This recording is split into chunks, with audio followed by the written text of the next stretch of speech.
Alors, il y a une rumeur qui court selon quoi, à cause de la crise de logement que nous vivons au Canada, les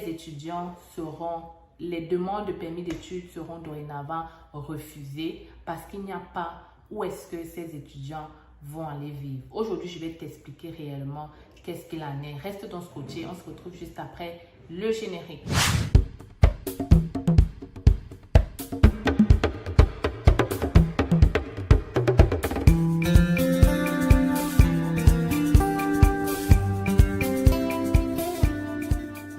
Alors les filles canadiens, j'espère que vous allez très bien. Moi, ça va super bien. Je vous parle en ce moment dans mon bureau situé au Cameroun. Oui, c'est facile à ouvrir un cabinet et c'est le seul que nous avons en ce moment. C'est au Cameroun, à Yaoundé. Nous sommes situés derrière la brigade Omnisport de Yaoundé, l'immeuble en rose. Nous offrons plusieurs services d'immigration, permis d'études, visa visiteur, résidence permanente.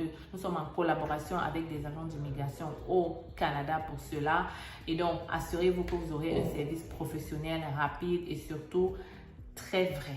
N'est-ce pas? Vous me connaissez pour ça. Donc, je vous attends très nombreux ici au cabinet. Si vous voulez avoir plus d'informations sur nos prix ou alors qu'est-ce qu'on offre, venez nous rencontrer. Nous serons très, très heureux de vous accueillir. Je suis encore au Cameroun pour le moment, donc vous avez l'opportunité d'avoir une rencontre en présentiel avec moi. Donc, maintenant que c'est dit, voilà, n'oublie pas aussi de t'abonner si cette vidéo t'intéresse. Maintenant, on va parler un peu parce que, vous savez, il y a des rumeurs qui peuvent souvent amener les gens à prendre de mauvaises décisions.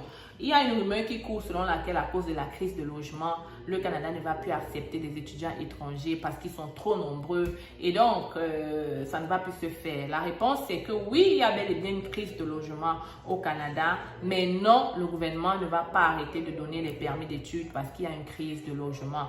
Parce que la crise de logement ne vient pas seulement des étudiants et ce n'est pas seulement les étudiants qui entrent au Canada comme immigrants. On a les gens qui entrent avec la résidence permanente et bien d'autres choses. Même les Canadiens n'ont plus de logement. Ce n'est pas seulement à cause de l'immigration. Oui, l'immigration est une cause, mais pas la seule cause. Donc, le gouvernement québécois a été très clair là-dessus. Parce que oui, il y a aussi une note qui est sortie selon quoi le fédéral a demandé au provincial de diminuer, qu'ils vont diminuer leur taux d'acceptation ou alors les taux de permis d'études pour les gens qui viendront au Québec. Donc le Québec n'est pas du tout d'accord avec cette nouvelle-là. Ils l'ont clairement dit. Ils comptent sur ces étudiants internationaux, surtout les francophones, pour garder le français au Québec. Je vous l'avais dit dans d'autres vidéos, le Québec, c'est la province majoritairement francophone et il veut garder le français. Et donc, les étudiants internationaux, c'est donc ceux-là qui permettent de pérenniser ce français au Québec. Donc, il est hors de question pour eux de diminuer leur taux d'étudiants. Au contraire, ils veulent même avoir plus d'étudiants internationaux. Parce qu'on sait très bien qu'une personne qui va étudier dans une région provinciale au Québec va rester, va fonder une famille, il va bien parler le français et donc vraiment c'est la cible majoritaire pour le gouvernement du Québec. Donc il est hors de question que ça arrive et ils l'ont très bien mentionné au fédéral, ils l'ont très clairement dit. Oui, c'est vous qui donnez les permis d'études, mais ils ont leur mot à dire sur leur choix, sur leur décision en termes d'immigration. Donc, arrêtez donc de croire qu'on ne va plus donner les permis d'études. C'est archi faux. OK? D'ailleurs, le gouvernement québécois a donc déjà dit comment est-ce qu'il compte contrer cette pénurie ou alors cette crise de logement. Ils ont pensé ici à transformer des bâtisses commerciaux en logements. Ok, de un, ils ont pensé aussi à transformer même des églises, pas des églises, il y a l'endroit, les couvents, l'endroit où les sœurs vivent là, parce que c'est souvent très grand pour rien, ils ont pensé à transformer ça pour des logements. Ils ont pensé à plein de choses parce que construire, c'est long, ça demande de l'argent.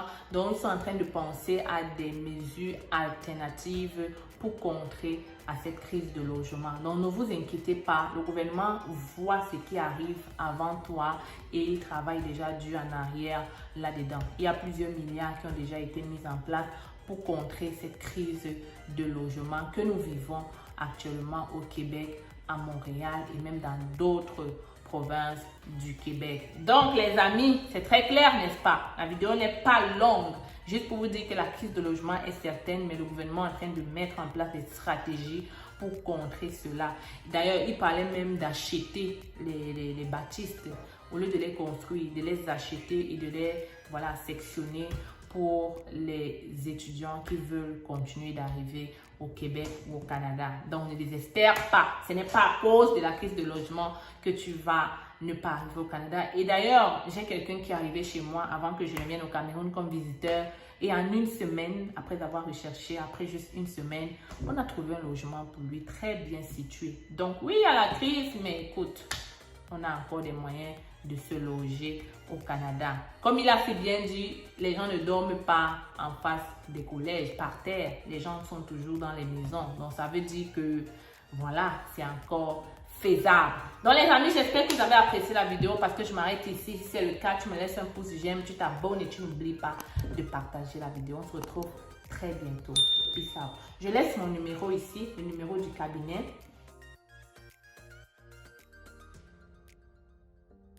Vous avez le rêve canadien. Vous souhaitez réaliser ce rêve sans dépenser une somme exorbitante et passer par des personnes expérimentées vivant au Canada. Vous êtes étudiant ou travailleur? Le Canada est à portée de main avec nos différentes formations. Étudiants, découvrez dans notre formation la procédure de demande du visa étudiant de A à Z avec nos modules de choix de filière, la liste de bourses disponibles pour le Canada, la procédure pour effectuer une demande d'admission et bien d'autres encore. Avec cette formation, vous bénéficierez d'un suivi personnalisé avec des réunions mensuelles et intégration à un groupe de suivi privé gratuitement. Pour vous, travailleurs, optimisez votre profil et candidature grâce à nos formations et prestations sur le CV type canadien et votre lettre de motivation. Mais aussi, notre formation coaching en vue de préparer votre entrevue avec une entreprise canadienne. Vous vous demandez quelle formation choisir? Nous vous proposons notre service d'orientation et d'évaluation de profil qui vous permettra de savoir quel est le meilleur choix en fonction de vos qualifications. Pour aller plus vite, nous vous recommandons la formation qui représente les sites de recrutement dédiés à l'international. Rendez-vous sur notre site internet et sur nos plateformes sociales pour en savoir plus. Vous aurez l'occasion de voir de multiples personnes qui ont réussi à obtenir leur visa en seulement 3 mois. Je m'appelle Sonia, je suis venue au Canada en tant qu'étudiante au mois de septembre grâce à C'est Facile. J'ai eu mon visa rien qu'en 2 mois et pour moi c'est toujours... Avec C'est Facile.